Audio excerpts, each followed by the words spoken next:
spit it out. Special delivery. I want that. Special delivery. I need that.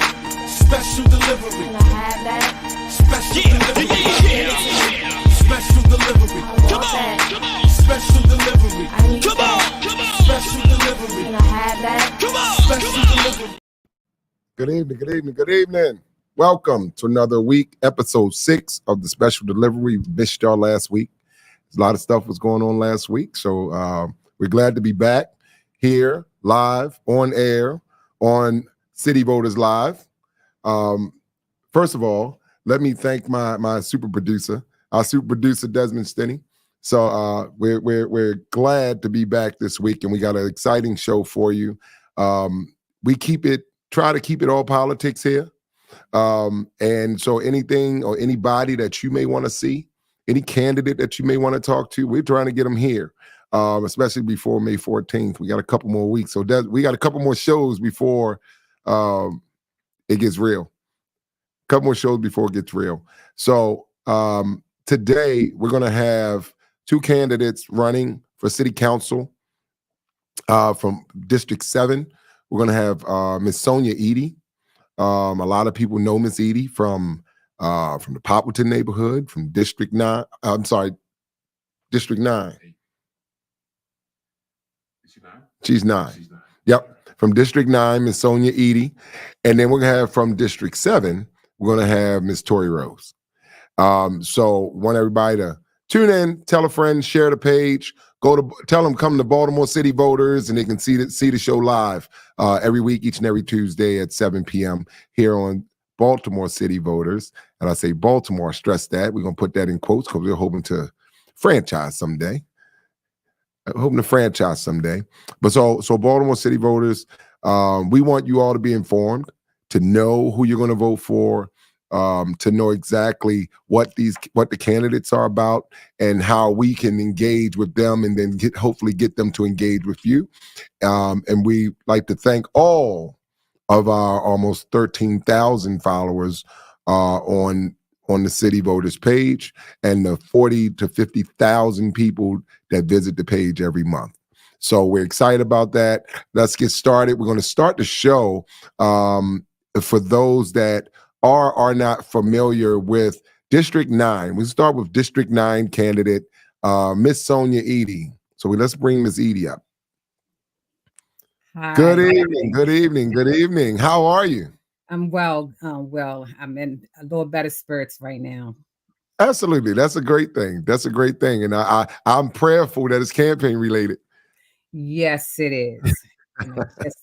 In my neighborhood, they had another candidate, a mayoral candidate in the neighborhood today, and I was asked to come down, and so again, I had to. I'm in a better place right now. I'm not going to call the candidates' names right now, but it was some of Poppleton's issues.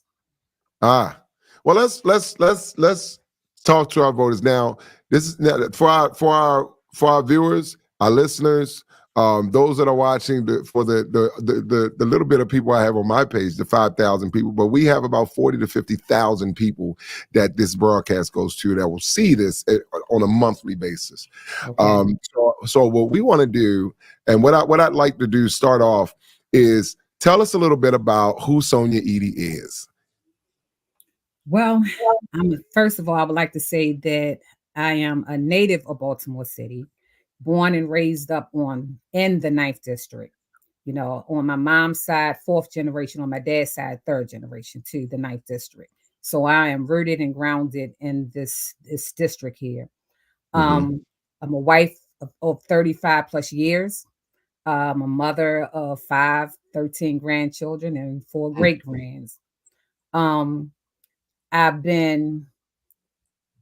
property owner, but I've also operated a successful business here on North Avenue, a carryout that I had back between 1999 and 2005.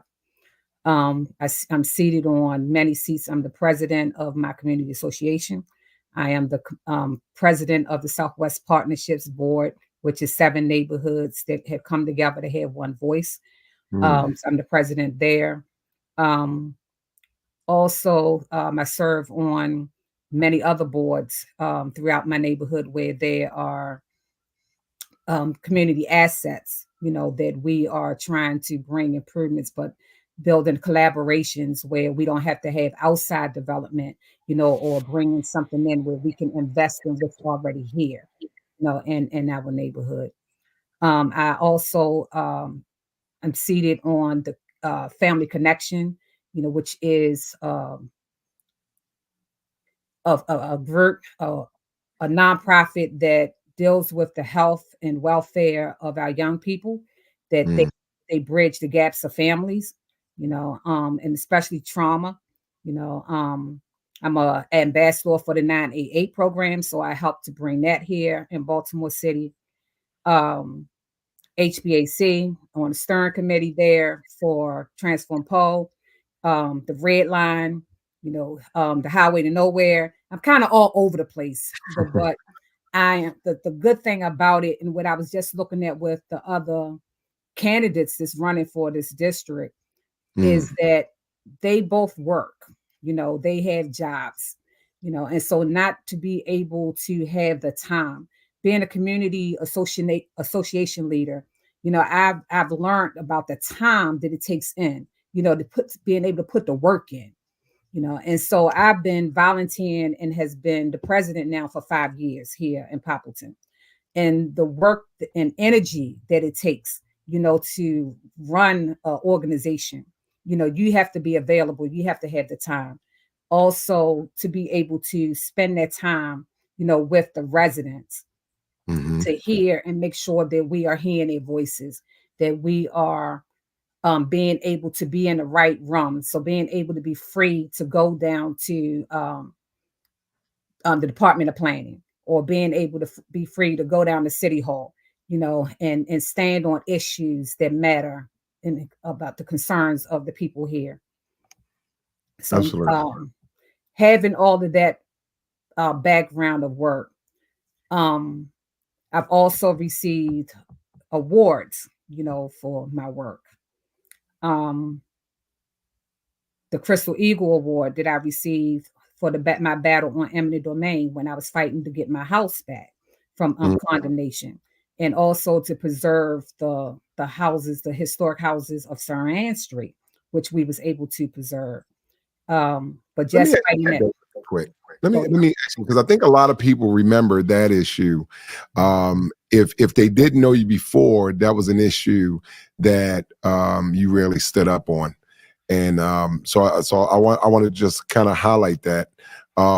If you could just, if you talk about the issue a little bit, just kind of a little bit of time on that, sort of, because a lot of our listeners and a lot of our viewers, they actually remember that issue. I remember it because I remember seeing it on our local network. Let me just say, I remember seeing it on the local network, and they were talking about the issue and the person that stood up and fought for it.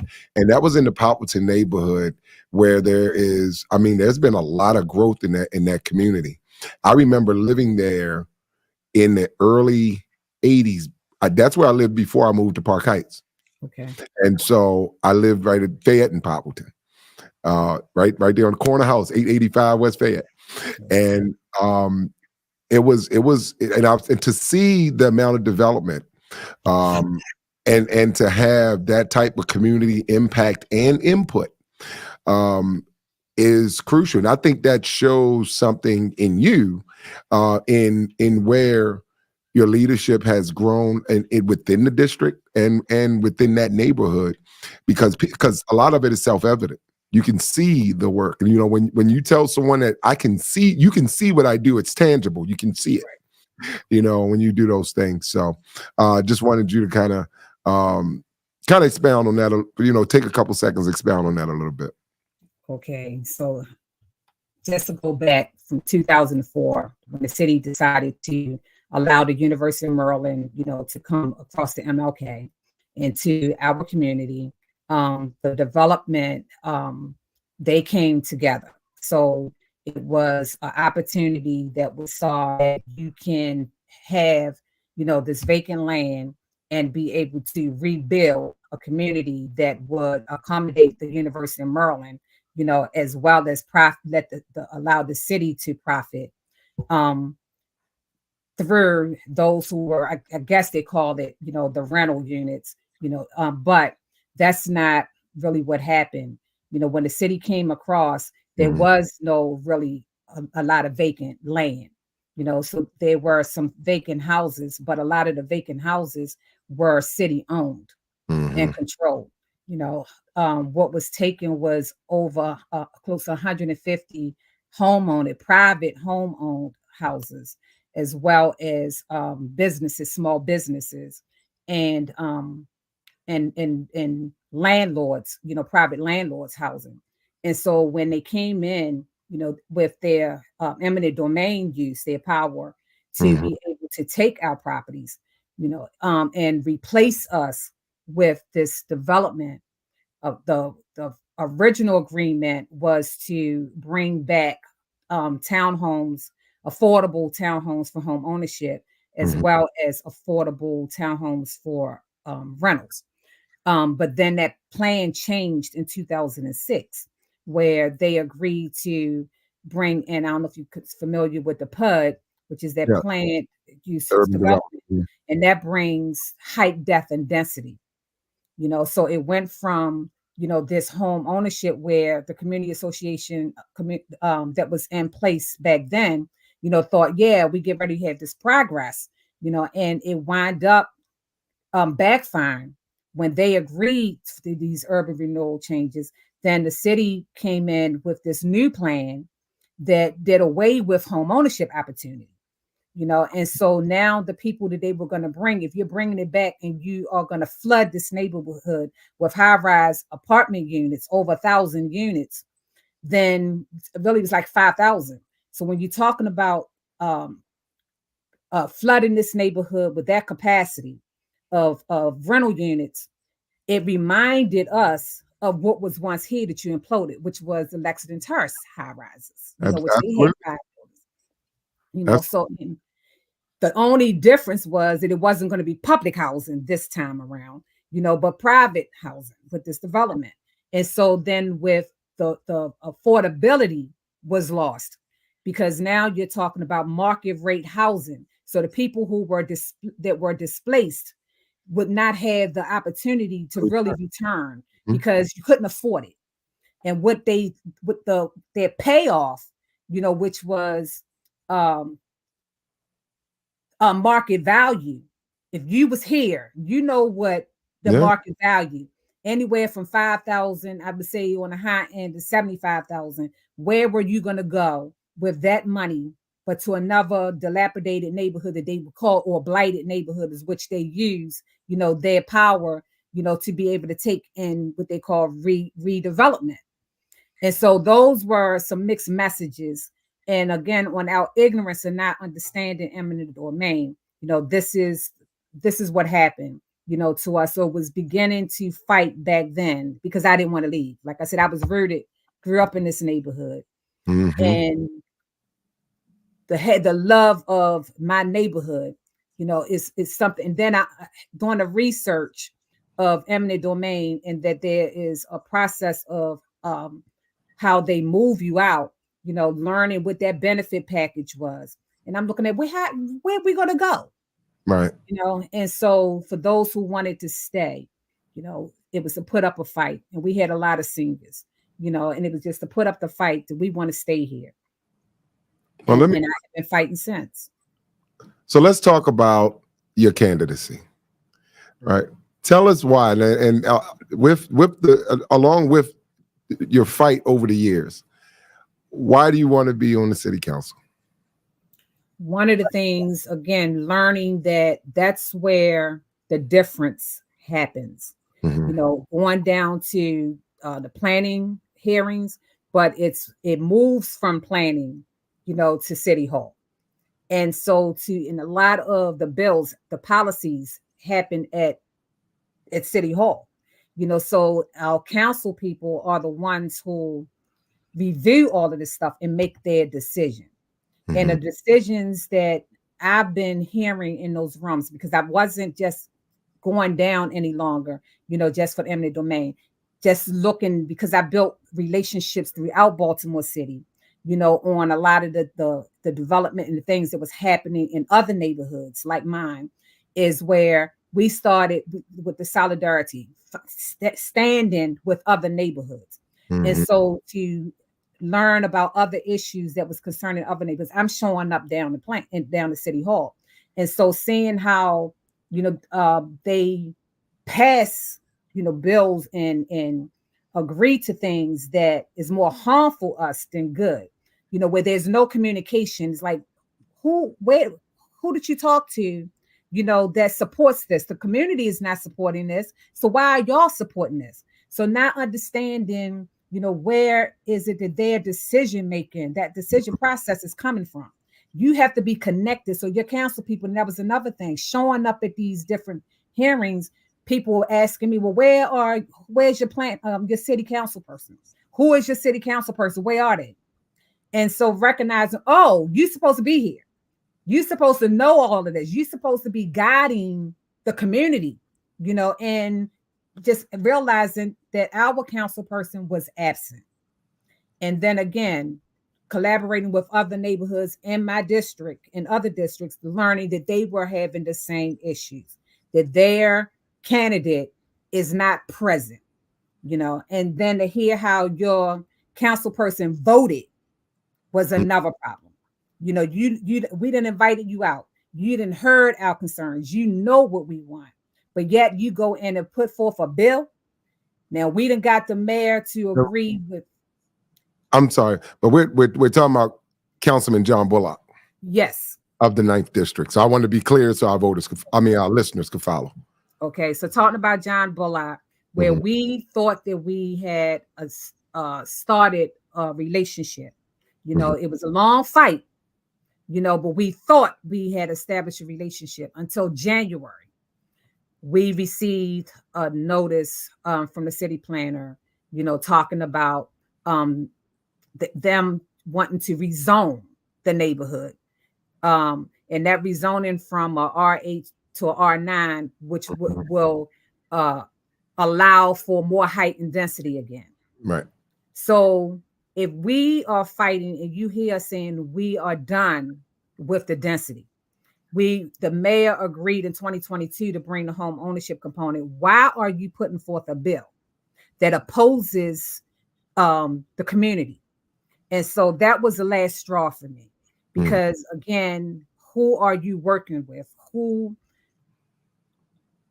under what authority? If you're supposed to be representing us, why aren't we even knowledgeable about this decision, or even the planning of the city wanting to come in and rezone?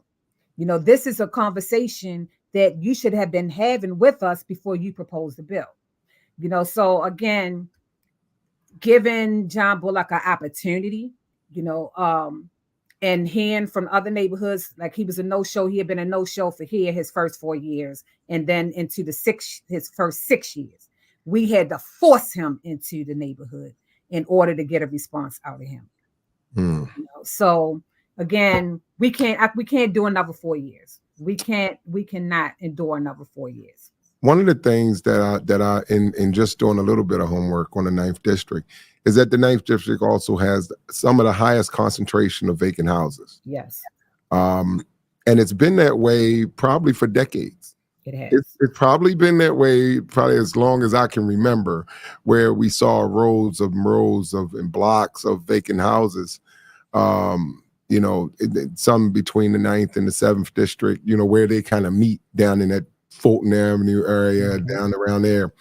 And so one of the things that I kind of like for you to do, if you can give people the boundaries of the 9th District so that they can understand where they are, and if someone may be in your district and may not know it. So the 9th District boundaries extend from Wilkins Street up to Baker Street, but it's the Baker above where Poplar Grove, that part of Baker. Right, where it connects to the 7th. Yeah, so if you are on the Baker and what is that, Monroe. That's not the ninth district. But anyway, from Fremont over to from Fremont up to Hilton Parkway, Mm-hmm. and from Baker down to Wilkins Avenue. And it's the northern side of Fremont. So it's a huge district.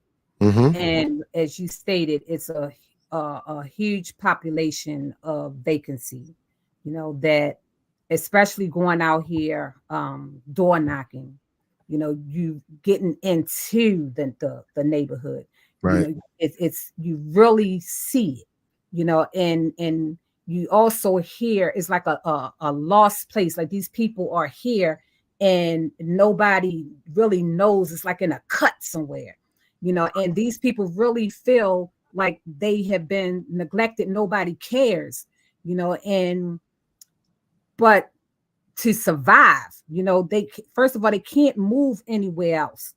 And with all the investment that's coming into the city, if you're not a homeowner, then you're going to be displaced anyway. You're going to be forced out because you can't, if you get a landlord and he decides to put an investment in, you can't afford to live there any longer. And then you can't afford to do any repairs on our properties, the homeowners, so it's bad. So what? Let me ask this. So we got a few more minutes. So I wanna ask you. So early voting starts in about 48 hours or less, maybe less than 48 hours. And now, where can people go to early vote in your district?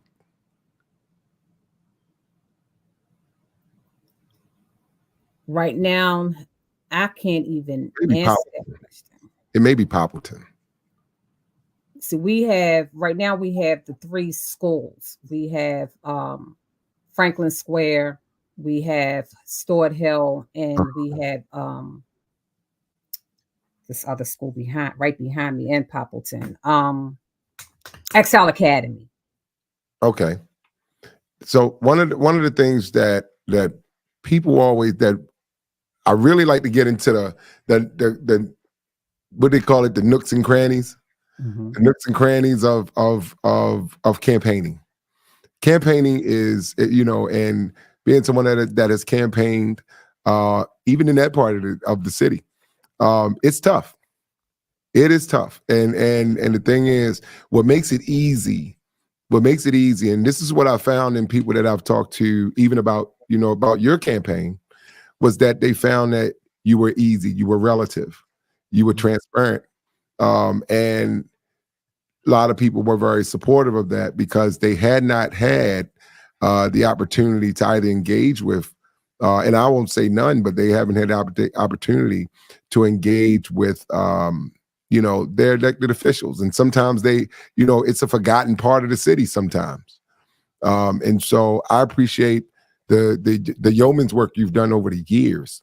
I've always heard of your work, and I had not had the pleasure to meet you probably until recently. Probably a couple months ago, I think, when we met at a meeting. But you have done, and no matter what happens in the election, I always want you to understand that there's a lot of support out here for you, your work, your efforts, and everything, and just want you to keep doing what you're doing. But I wanted. So how has the campaign been? It's been hard getting started. There's no real directions, for campaigning. You have to learn as you go. And because I filed so late the last day, there were things that we kind of missed. And the one thing that we missed was that matching funding. So I am on the public funding, and I'm on very limited funding, and then the people who I'm wanting to work for has very limited funding, Right. so the donations, you don't really receive the donations, and also being not wanting to be beholden to anyone, once being in office, that are skeptical, about, who I take donations from, especially, when it comes down, to investors, I've witnessed a lot of things, and I don't want to be a part of that. So my campaign is, unbought. But I'm not saying that I'm unbossed, because I expect the people, who vote for me. I want to go into office to work for them, so they will be my boss.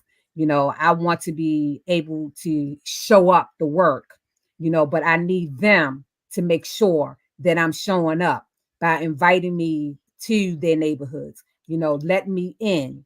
And then when I need you, when it comes down to me putting these policies in or getting something pushed through, I'm going to need you to show up the way I'm showing up. I'm going to need you to show up. It took a lot of work to accomplish the things in Poppleton that we was able to accomplish. And that's coming and showing up in those rooms. So we can't sit back and think that, oh, Sonia in here, she can do it. No, we still going to need you to show up to testify, and making sure, that the city, you're holding the city accountable for the investments and all of the things that we need and deserve in our neighborhoods. Absolutely. Now I know we're going through this segment right now. We're gonna close out this segment. So I want to give you about 30 seconds to close and tell the voters, tell our listeners and on Baltimore City voters what you want them to know, how they can contact your campaign, and we wish you luck on the trail. Thank you, Will. Appreciate it. Absolutely. So let our listeners know how they can get in contact with your campaign if they need to, or if you want to help and support, or any final words you want to give about your candidacy and about what you want, what you expect from the voters. Again, I expect the voters to show up. You get me in office, I need you to show up at City Hall. Don't leave me hanging. But as far as you can reach me, I had to get on social media. I wasn't a social media person, but being able to get on social media. So I'm on Instagram as well as Facebook, and at Sonia Eaddy. Just put my name in it. Even if you Google me, Sonia Eaddy, you'll be able to follow me in the work that I've already done. And I'm moving into City Hall to continue to do the work. My email address is Sonia4, the number 4, baltcity@gmail.com. All right. This is Miss Sonia Eaddy, candidate for Baltimore City Council's 9th District. We wish you luck out there in the campaign trail, and hopefully we'll have a follow-up conversation. One final thing I didn't remember is our rec center. Also for our rec center, Greater Model, that had been closed for 2 decades. We'll be celebrating our reopening of this rec center in June. All righty. All right. You. I remember Greater Model. I remember breaking into the pool there when I was a kid. So it'd be good to see it come back. I was one of those kids from Lexington Terrace, so don't mind me. Thank you, Miss Eaddy. We appreciate having you on. Look forward to having you back on. I know I'd love to have you on for our recap on Election Day, where we're going to go through and talk to some of the candidates about the races and what their expectations. So we'd love to have you on for that special show. Okay. Appreciate it. All right. Thank you. Thank you again, Will. Bye-bye. So that was Miss Sonia Eaddy. And, one of the things that we always try to do is have candidates on, because a lot of people probably would not have known that much about Sonia Eaddy in the 9th District. But now I want, people need to know that, yes, you have options, but you have a viable option, I believe, in the 9th District. So now we're going to move on. Our next guest, I'm pretty familiar with. I'll give people full disclosure that she's also a great candidate, but she's also a great friend.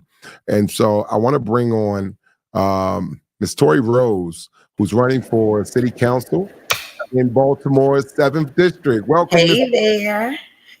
Good evening. Good evening. Good evening. Good evening. I want to go on the record and say I paid you to say that. No, I kid. Thank you so much, Will. Thank you. You are a great friend, and I'm so grateful to be here tonight. So thanks for extending this opportunity to me. Absolutely. Absolutely. I love the piano in the background. So here's So, so here's the excitement. Here's what we're hearing all over the city right now. Who is this Tori Rose? Who's Tori Rose? People see, and I would dare say that you have run a very good campaign. There are a lot of people that are showing up. They're showing out. People are talking, and there's a lot of conversation. And even as far as some particular mayoral candidates, I'll leave that to you to decide if you want to disclose at this point. But I think that I want to ask you for our listeners, and I'll introduce you the same way I did Miss Sonia Eaddy, and as I do all our guests, to the 12,546 members of Baltimore City voters, and to our 46 to 50,000 visitors every month. This is Miss Tori Rose. Now, tell our listeners, who is Miss Tori Rose? Who is Tori Rose? Tori Rose is a West Baltimore girl who is eager to get elected in 2 weeks so that she can actually show up and do the work she's been saying she's going to do on a larger scale, right? She's a mother of two amazing kids. I have a 15-year-old and a 1-year-old. I'm a graduate from Western High School, but I'm also a product of this education system that we often hear under so much scrutiny, right? Being from this city, being from the fiber of West Baltimore, and being educated in public schools and being able to go on to college and get multiple degrees and turn around and educate in that same system. I'm a previous educator. It was a full circle moment for me, being able to move myself and my family forward. We know that education is a pipeline, right, for generational wealth and to move generations forward. But then I still had family members who were being murdered right here in District 7, right at Northern Pennsylvania, right on Cumberland. And so Tori Rose is the neighbor you desire. She's the councilwoman you deserve. She is going to be the legislator that brings back community. And she is going to be the councilwoman that you can trust. And so I'm eager to go to work and show up for my family and really just get some vindication for all of the families who have lost loved ones to gun violence. Our babies are being shot in the street, shot in malls and things like that. I just don't think we have the partnerships to do the things that we need to do in District 7. So I'm eager to get started, eager to get elected and eager to get the work done. Absolutely. Now, you mentioned something about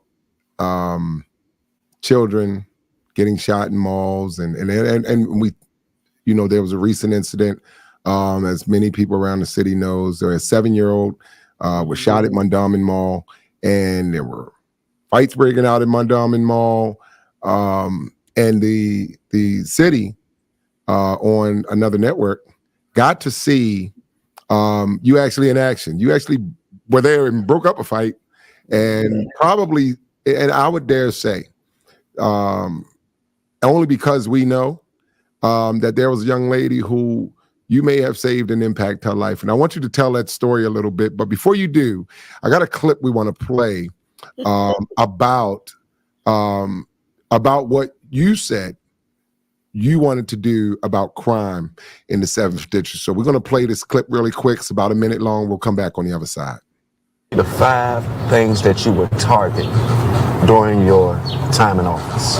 So the first thing I would address is crime. We need not only a crime plan that sounds good. We keep getting those administration after administration. We need a crime plan that we can actually understand and that can be implemented.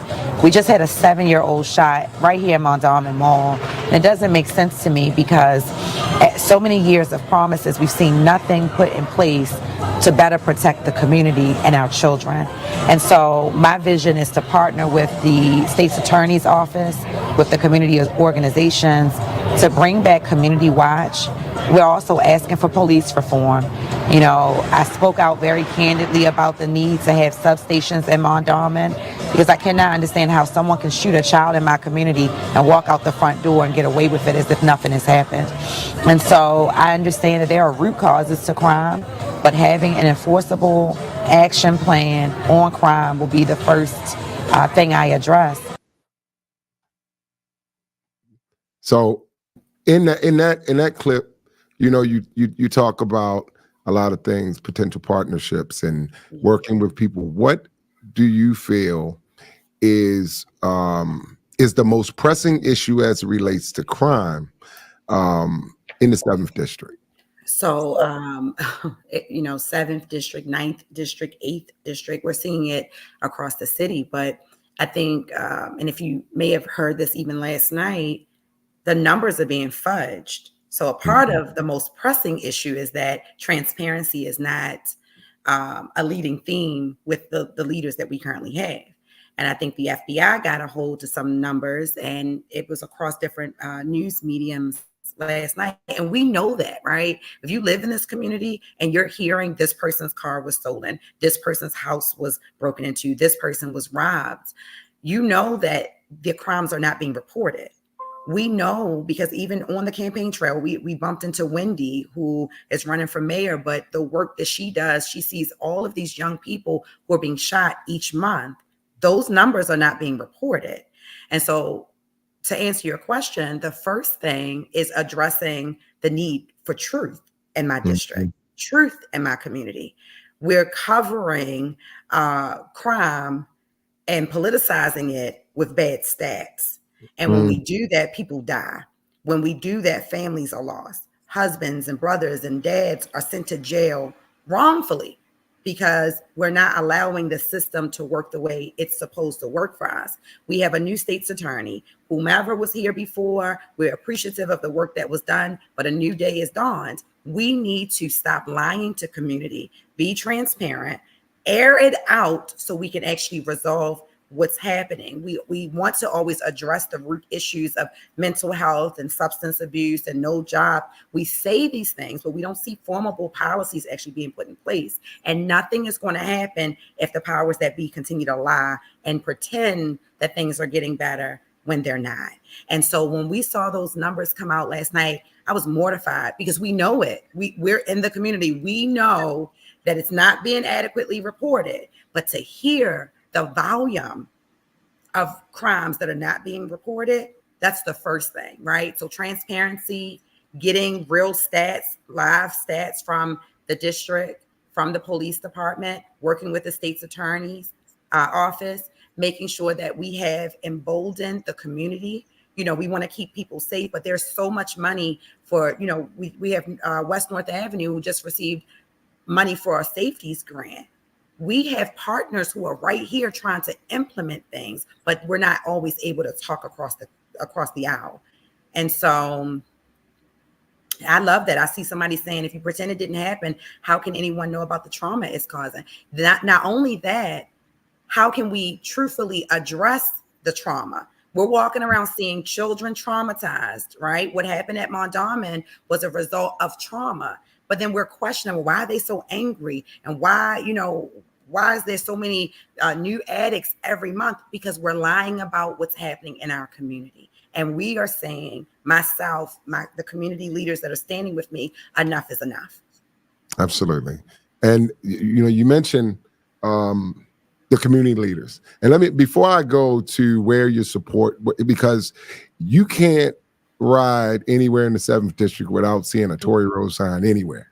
And I don't care where you go. I don't care if you go down Pennsylvania Avenue, you can ride down Monroe Street, you can ride down Gwynns Falls, you ride down Braddock, you can go to any of those streets, and you can't go anywhere. And they're not, they're not in median strips like a lot of people doing. They're not in median strips. These are at people's homes. And so that shows an overwhelming amount of support throughout the district. But tell us this. Let's get right to it, right? Let's get right to it. Tell the people why you want to be the next city council member for the 7th district. So I honestly believe that, two reasons. So I want to talk about my heart first. As a woman who was, like I said, born and raised in this community and understands the value of this community. I know we're tight knit. I know that we're resilient as a people. I honestly believe if I'm not elected, we'll have more children being shot in the streets, more seniors not being protected, more Black women being disrespected, publicly and nothing being done about it. We're going to continue to see the destruction of the fiber of our community if I'm not elected. I believe that wholeheartedly. And when people say, well, Tori, how can you speak so sure of it? Because that's what's happening now. And there is no way a 7-year-old should be shot in this community and we get up and go to work the next day, business as normal. We're, hosting cleanups in already clean communities, politics as normal. That should not happen. There is no way that community leaders and seniors in my neighborhood have been disrespected at the levels that they have. And we're just moving on with life as if nothing has happened. So the first reason I'm running is because our community deserves a leader with a heart who is going to stand and say, I don't care if you donated to my campaign. I don't care if you supported me or not. Right is right. Wrong is wrong. The community deserves a voice at the table. We are not moving in the interest of these special interest groups. We are going to move in the interest of the people, because without people, there is no community. That's the first thing. The second thing, and I think Miss Sonia may have mentioned a little bit about, there's no guideline to how you run and campaigning and things like that. I am a graduate of the Emerge Women's Training Program for women candidates. I am a member of She Runs. So there's some formalized processes, right? But there's nothing that prepares you for what's shifting in our city. There's no reason that a city council race, you will need $200,000, $300,000 this next cycle to have raised in order to run a viable city council race. That makes no sense to me. And so I hope District 7's voters are listening. Look around and ask yourself what is happening in the political scheme of Baltimore. Where do you need $300,000 as a city council person to raise a valuable, to be raised for a valuable candidacy? You don't. So after I've fundraised $300,000, 200, 100,000 for a job that's paying me barely 75, where do I go from there? So if we don't change and we don't elect a community person this season, my fear is no community people will be able to run in 4 years, because the shift that's happening in Baltimore says if you don't have 200,000, 300,000, and honestly, you don't have to buy into public financing. Kudos to the people who did, to Shannon and to Daru and whomever else. I think Stephen Johnson over in the 6th. But that's not a process that's going to work for everyone, especially if those funds have caps. That had no ability to house the desire of all of the candidates. Even me, I wasn't able to get in because the money was gone, right? And so as long as we have a cap on how much a person can raise or within that pot, we're never going to be able to see true, equitable, clean financing, especially when you have candidates that are going to be raising $200,000 and $300,000. So let's talk about some of your let's talk about some of your support, right? Let's talk about before we get into that part. Tell people where the 7th district is. What are the boundaries of the district? And because people that may be listening and watching may not know, and they may very well live in your community and don't know.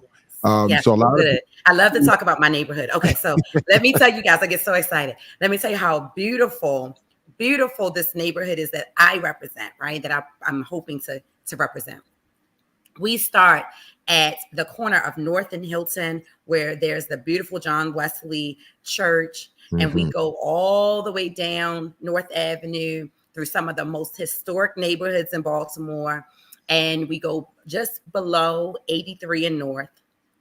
We then go over to Hamden, and you guys may know Hamden was the home of Hunfest, and if I were elected, we never would have lost Hunfest. We go over to Medfield. We come back around to Ashburton, where many of our elected officials have lived for years, and some of the more political families. And then my personal neighborhood, and I see Miss Linda's on Hanlon, the historic Hanlon. We have Panway and Ashburton. My community is resource rich. We have two, and I get excited, right? Because if you don't talk about your home like this, right, how can you fight for something you don't talk about with such passion and love? We have some of the most beautiful parks in my community. We have Hanlon Park. We have Drew Hill Park. We have the Ashburton Hanlon Reservoir and Drew Hill Park Reservoir. We are resource rich. We have the zoo, right, which I just took my baby to for her birthday party. We have the only mall in the city. And people laugh when I'm talking about it like this. Well, I need the voters to hear. When you have pride and proud of where you live, you get out and you represent it with heart. So when I go to North and Pennsylvania Avenue and I see trash and I see blight and I see decay in front of the health department, across from the Arch Social Club. Do you know how historic the Arch Social Club is? This should not exist in my community, in my beautiful, resource-rich community of West Baltimore. And so I do get excited. And if you ever ask me about where my boundaries are, I give it to you like that each and every time, because this is a community I'm raising my children in. I'm a homeowner. I'm paying my taxes. I'm cleaning up my blocks. I'm creating relationships with my neighbors. Of course, I'm going to talk about District 7 like it's California, like we're high on the hill, because I see that we are the gem and we could be the catalyst for so much change in Baltimore. Absolutely. You get me excited. I'm trying to, I might have to move District 7. District 7 sounds exciting. It's exciting. It's a beautiful place to be. It sounds like a resort. It's a beautiful place. Leave Park Heights. Come on over. We got room. I don't know about that, but you see, I got my beloved Park Heights behind me. So let's ask this. I see Miss Linda Batts is on. And I know that she's been a very staunch supporter of you, and you also live in her community. I do. And so talk about some of the other community leaders that have also supported you, some that people may know, some they may not know. Yeah, so huge shout out to Miss Linda Batts in the Hanlon community. Of course, I'm a little biased because I do live here, but she's amazing. And she's fair, right? She's going to stand up and represent women, our neighborhoods across the city, not just here in Hanlon. Marvin Doc Cheatham. So thank you, Doc, for his support. Matthew A. Henson, Mrs. Mary Hughes, who is the wife of retired Senator Ralph Hughes, my mentor and godmother, retired Senator Barbara Robinson, who lives in Reservoir Hill.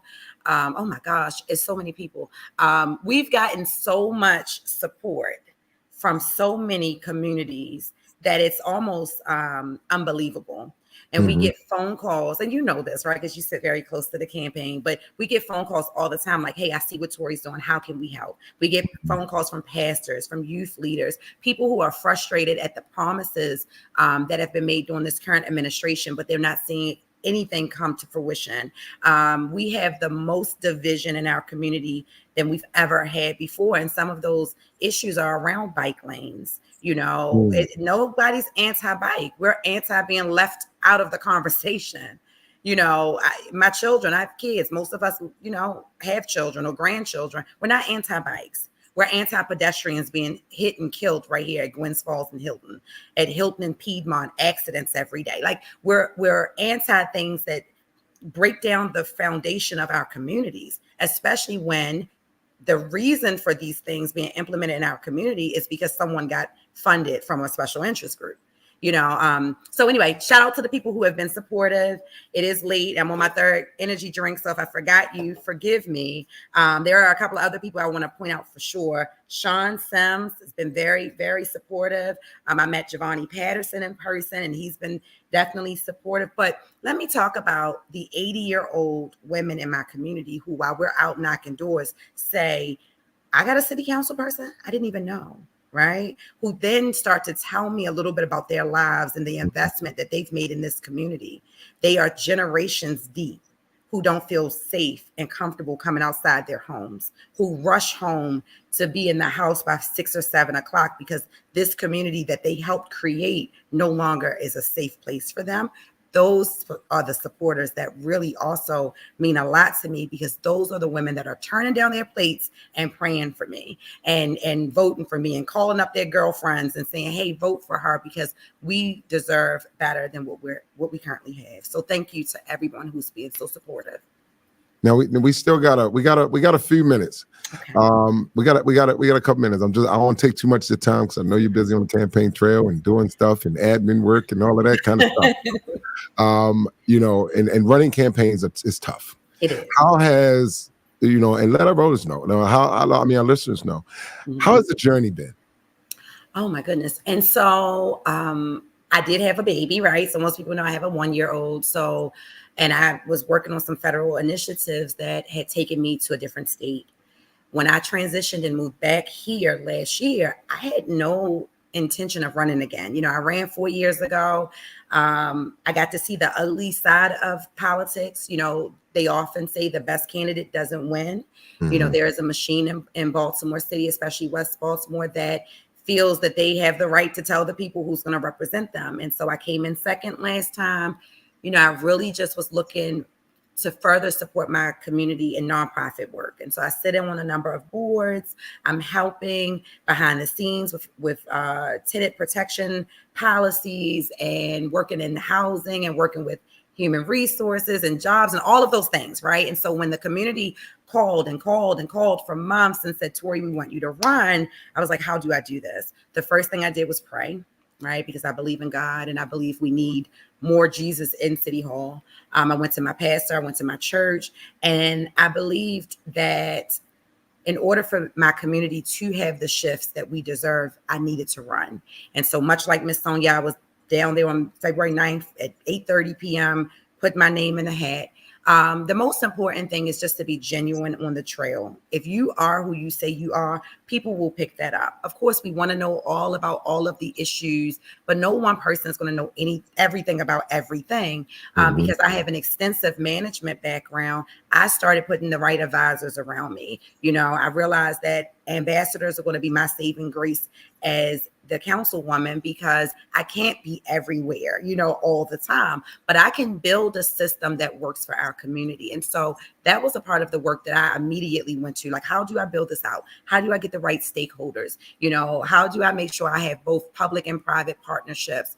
What are, you know, the environmentalists in need of? What is the housing market in need of? And all of these different things, and pulling it together and getting organized gives you a better opportunity of running a really good campaign.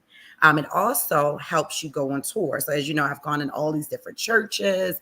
I've been talking to all these different community leaders. And what that allows me to do is to streamline some of the commonalities that are from community to community. We have over 40 different communities here, and not everybody has the same need, but there are some unique things that come up in every community, right? So the need to feel safe, aggressive plan to lessen property taxes, zoning reform, parking, schools, right? So, you know, I've said this publicly. I don't care what legally has to happen with those schools. We have to close 26 schools. We don't have to close any in District 7. If I don't see proof and I don't see data that proves that these schools are underutilized in my community, then I'm calling for a moratorium on closing schools in District 7, because you can't say close the schools and then be upset when the children are outside with nothing to do. And so overall, campaigning should not be so hard at the city council level, but because there are gatekeepers and there are power brokers who think that they get to tell community who is going to represent you. And because the tricks get dirtier and dirtier, the more these power brokers are unchecked, it becomes hard. I don't think that any woman should run unprotected. And what I mean by that is, I'm very grateful that I have you. I have other brother figures and, you know, father figures. I'm not out here by myself. You know, when women are left unprotected, we really do find ourselves targeted. I mean, that's the best way of saying it. Targeted, disrespected, alienated, and boxed out. And so I'm just prayerful for all the other women candidates, because it is tough. Absolutely. Miss Tori Rose, I want you to take about 30 to 45 seconds. Now, let me say this before, because I know we got to close out.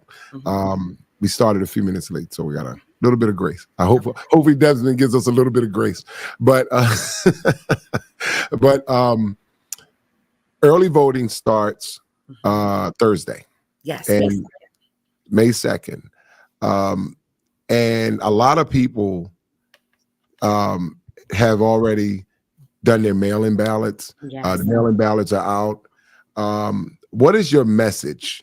What would be if this was the last thing you could say to the voters of District 7 in Baltimore City? What would be that message right now? What The would be message is, where is the evidence? Where's the evidence? You know, I want my community specifically to learn to push back. So when people say, I've done these things, where's the evidence? We're bringing $60 million. Where's the evidence? Because if you've been living in your house in this district for more than 4 years, you can measure on your block what enhancements have happened, what issues have not been addressed, what phone calls have not been returned, what 311 concerns are still pending, what schools have not been funded, what streets have not been cleaned, what drugs have not been mitigated, what criminals have not been arrested. Where is the evidence?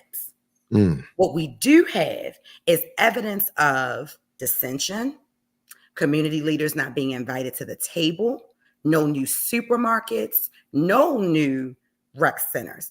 I don't want to hear what's coming. Where is the evidence? And if you can get it opened in the last 6 to 8 months of your tenure as a council person, or as a mayor, as a governor, as a whomever, if you can get it done in the last 6 to 8 months because it's politics as normal and it's campaign season, then why couldn't you get it done in the first 36 months of your term? And so District 7, it's time that we make a different choice. It's time that we put community first, and it's time that we go against the machine. Let's vote for the community candidate. Let's bring Tori Rose into office. Let's work together as a community, and let's rise, restore, invest, support, and educate. And let's be the catalyst for the city. Because if we can do it, then the city can do it. We can all thrive and we can all rise. Also, early voting location. Can I just tell you guys what this is real quick? We're at Baltimore City Community College, but it's the South Pavilion. I saw someone sharing something earlier that wasn't 100% factual. So we are at BCCC, but it's the South Pavilion. So when you go up, just read the sign. They should have something, some type of arrow. If we get there and we realize there's no arrow, we'll point to the South Pavilion.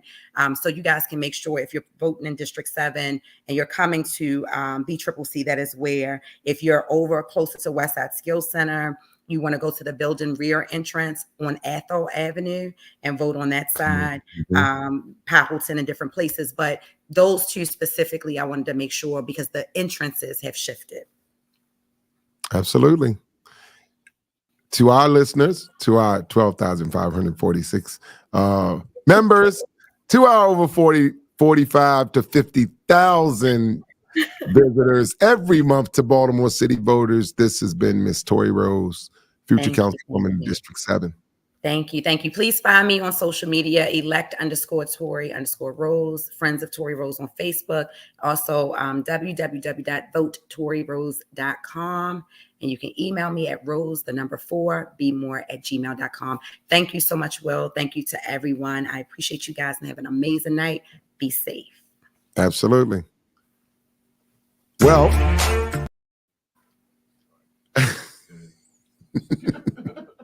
Wait, we got kicked back in? Am I back? you're back. Okay. So we're gonna close out. Thank you. I want to thank Miss Sonia Eaddy for joining us this evening. I want to thank Miss Tori Rose for joining us in. I'd like to thank our super producer, Mr. Desmond Stinney. And I want to thank all of our viewers, all of our members, all of our followers. I'm Will Hanna. You can find me on social media. You can pull up Special Delivery. You can find me on Facebook, Instagram, Will Hanna 1000 on Instagram. So this has been episode 6 of the Special Delivery. I am your host, Will Hanna. Thank you. We will see y'all next week. Spit it out. Special delivery. I want that. Special delivery.